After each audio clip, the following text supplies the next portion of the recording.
Hello,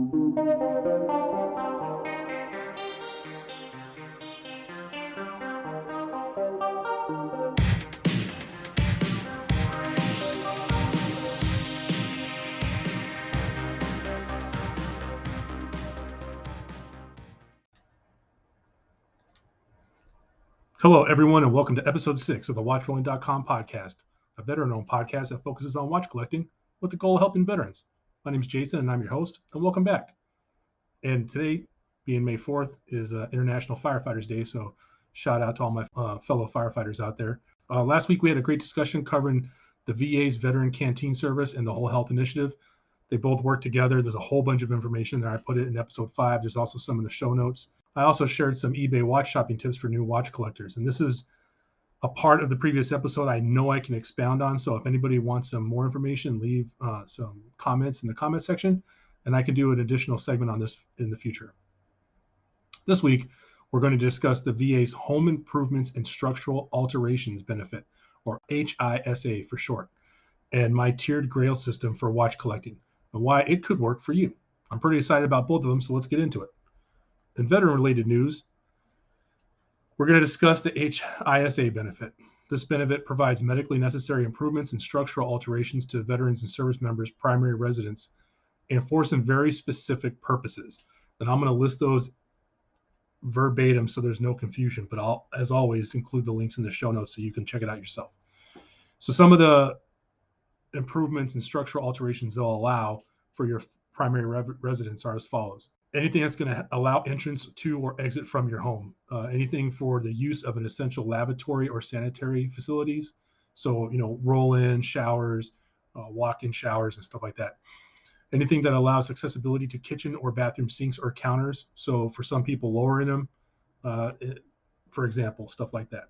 So improving entrance paths or driveways in an immediate area of the home to facilitate access to the home through construction or permanent ramping. There's some key takeaways in there, which you'll understand more when we get further into the segment, but permanent ramping is the thing to remember.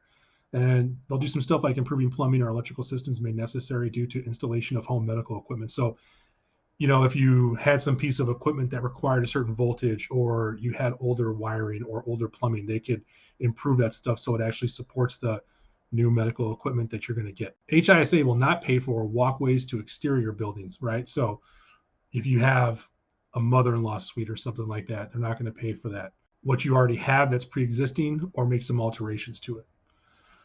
So some of the criteria, we'll break it down for you here. So HISA benefit amounts are up to $6,800 may be provided for veterans and service members who have a service-connected condition. So for those of you who aren't familiar with that, it has to be a condition that occurred due to something you did in your service.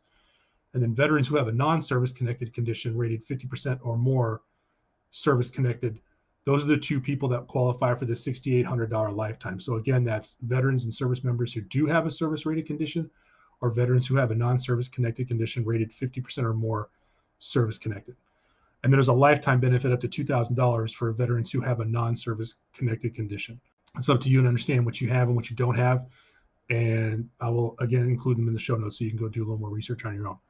So some more in-depth criteria for what the HISA excludes. So they exclude structural alterations, like we talked before, exterior decking, purchases or installations of spas, hot tubs, jacuzzi-type tubs, home security systems, removal equipment, or appliances such as portable ramps. What does the VA provide for you to do? Well, applying for the HISA benefit. So when you provide for the benefit, you need to do a completed application package, and it has to include the following. This is important. They list it down on the website. You can go check it out, but it's basically a checklist. So you need it, number one, a prescription written or approved by a VA physician, which includes the beneficiary's name, address, and telephone number. So if that's you applying for yourself, that's your stuff. If you're a caregiver who's doing it, the person who you're caregiving for. They need to identify the improvement or structural alteration, right? So what is messed up and what are you going to do to improve it or alter it to make it better? And then the diagnosis and medical justification for the improvement or structural alteration. So let's just say you have significant leg injuries and it's you have a jet tub and you're trying to get a walk-in shower or something like that with a bench and a bar in there for safety. That's just a pretty paraphrased example really quick, but I think you get the gist. And then You will also need a completed and signed VA Form 10-TEC-0103, Veterans Application for Assistance in Acquiring Home Improvement and Structural Alterations. I will also include that link in the show notes. And then also, if you're applying for an advance payment, request on application. So let's say you get approved for the whole $6,800 and you would like to have half up front. A lot of times contractors will require enough for a payment. That might take care of it, some of it for you based on however much the total cost is. And there's some other criteria in there. So the contractors that you are going to use have to be licensed and bonded, and they have to guarantee their work for a year. And there's a piece of paper that they have to sign and fill that out and agree to that stipulation before they're approved to do the work. So, be careful when you're picking the contractor. Make sure they're licensed, make sure all that stuff's taken care of, and they guarantee their work for a year. So that whole area is specifically for people who own their domicile, home, whatever you want to call it. There are some other stipulations for people that are renting. So for renters, a signed and notarized statement from the owner authorizing the improvement or structural alteration. Just, put everything on paper, get it signed and notarized, making sure that the person that owns the house is cool with you making those changes. And some other things you're going to need in general for everybody is a written itemized estimate of cost for labor, materials, permits, and inspections for the home improvement and structural alteration. And then you need a color photograph of the unimproved area. So just think before and after. So you need the before pictures.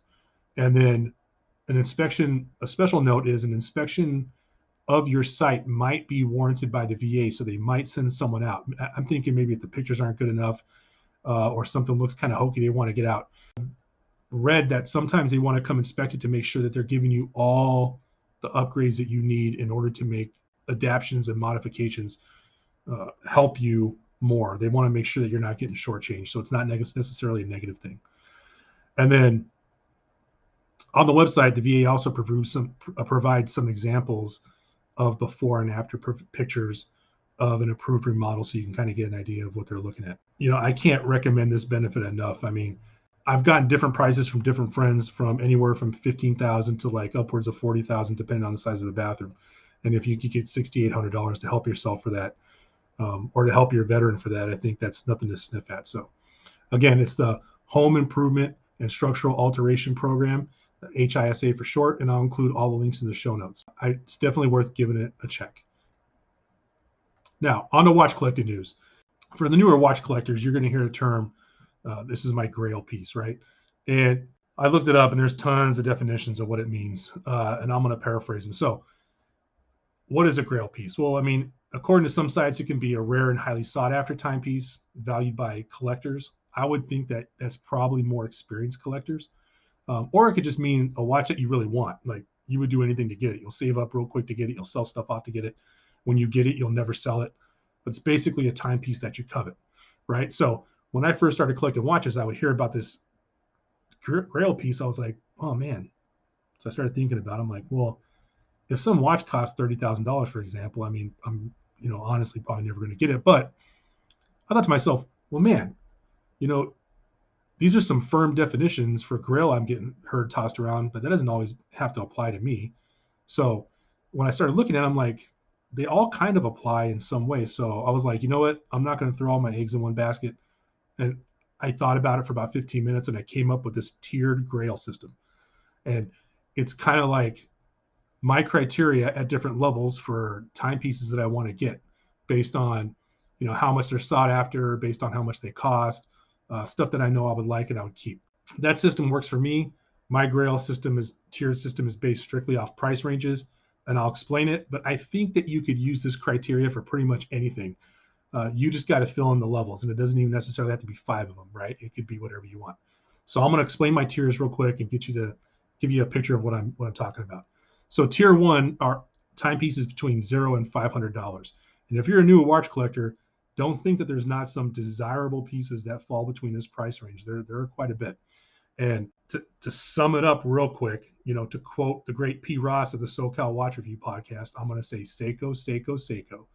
So you have the Seiko SRPB 53. It's a Samurai, right? This thing runs about $495. I've seen them cheaper on eBay. Shout out eBay watches. Sometimes you can find them cheaper on there. Someone's selling a used one in good condition.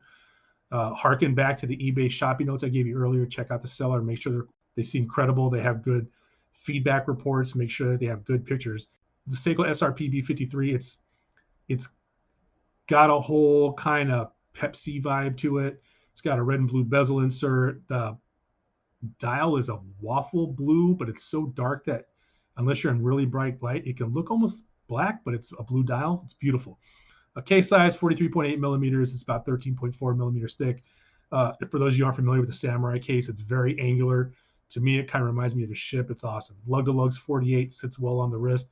I have a 7.5-inch wrist, so for me, it just sits on top. Lug width 22 millimeters. For newer collectors, that's like the second most popular lug width size. So these things are strap monsters. You can throw any kind of 22 millimeter strap on there you want. It's water resistance, 200 meters. It's got a Seiko 4R36 power reserve, hacking hand winding, 41 hours. The only negative some people think is the crystal's hard legs, but the bezel kind of goes above the crystal, so the chance of it getting scratched. And I've had plenty of hard legs crystal watches, and I've never had anything happen to them. Knock on wood. And so I hope I don't have anything happen in the future. It's definitely a timepiece I recommend. I used to have one, but I gifted it to a fellow veteran who needed a watch, and I'm glad I did because the person loves it, and I hope it brings them happiness and joy. Another timepiece, the Bulova Lunar Pilot, the reference number 96 Bravo 258. This is a big boy, 46 millimeters, 13.5 millimeters thick. It's got a 52 millimeter lug to lug, but this is essentially the other moon watch. There is a whole story I can get into later, but an astronaut, I think it's Commander David Scott, went to the moon.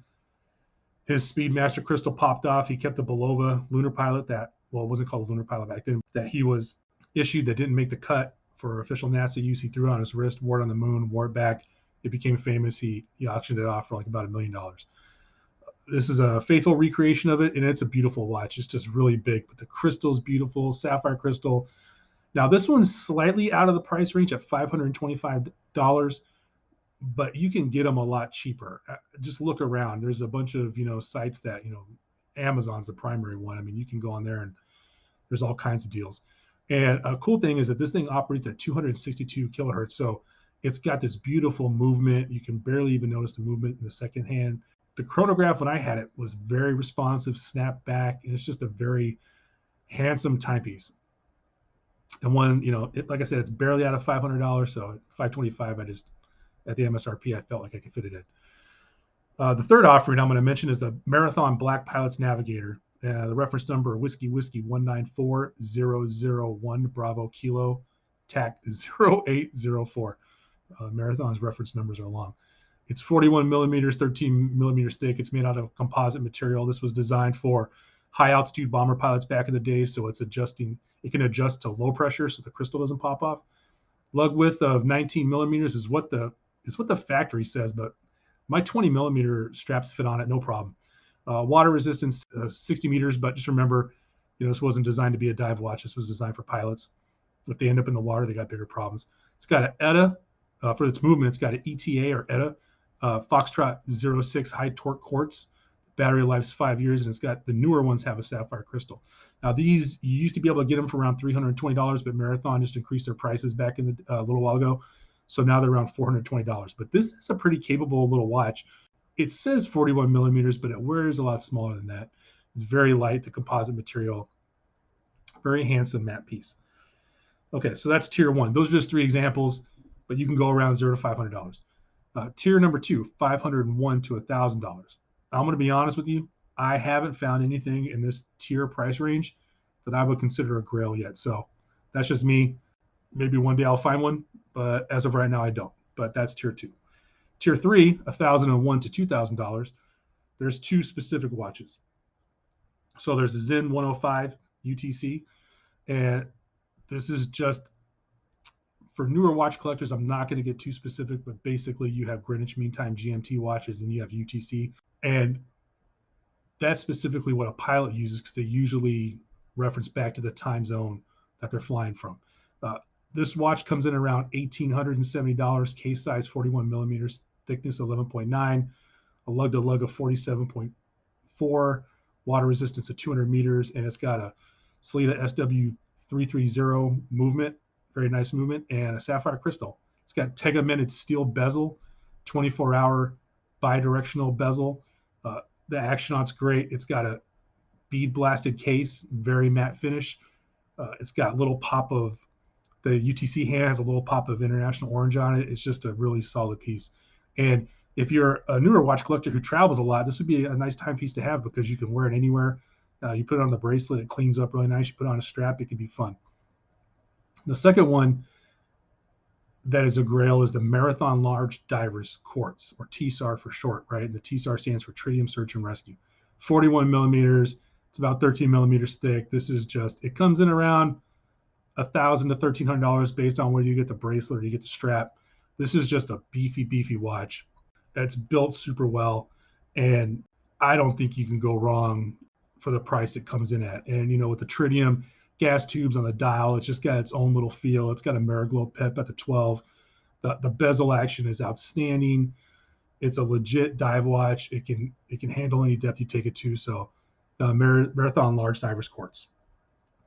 So tier 4. $2,001 to $5,000. I did a lot of research on this, and I think there's only one that I really want to get. I haven't actually seen one in person though, so this one's kind of up in there. It's the DOCSIS Sub 300. It comes in at about $2,490. According to the manufacturer's website, it's 42 millimeter case. Thickness is 13.3. Lug to lug 45. That's a pretty short lug to lug, so it's going to sit on top of your wrist. The wrist of my size, kind of like a little pillow. And water resistance 300 meters, movement auto ETA or ETA 2824 cost certified, and a sapphire crystal. If you're not familiar with Doxa, these are legit dive watches. They come in traditionally orange, which I think is fun. I look at the Doxa and I'm like, I don't know how much diving I'm going to do, but it'd be a fun weekend watch. So check out the Doxa. It might be for you. Like I said, this is the only one I've seen in the research. I haven't gone and handled too many watches at this price range. So my Grail tier system is functional, but it's not perfect yet because it requires me to go out and actually touch some stuff. And then tier 5 would be, anything $5,001 and above. And if I'm being honest, I've seen a lot of stuff in pictures. I've seen a lot of stuff in videos.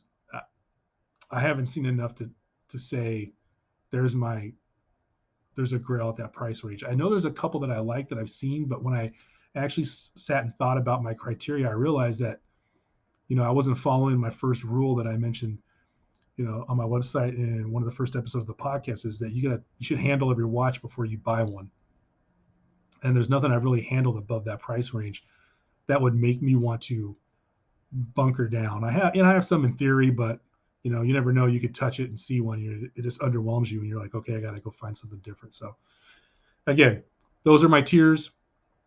You could use any criteria you wanted. Maybe exclusivity, like how many pieces were made. Sometimes there's special editions. Special editions usually don't have a limited number of. They're just special, quote unquote.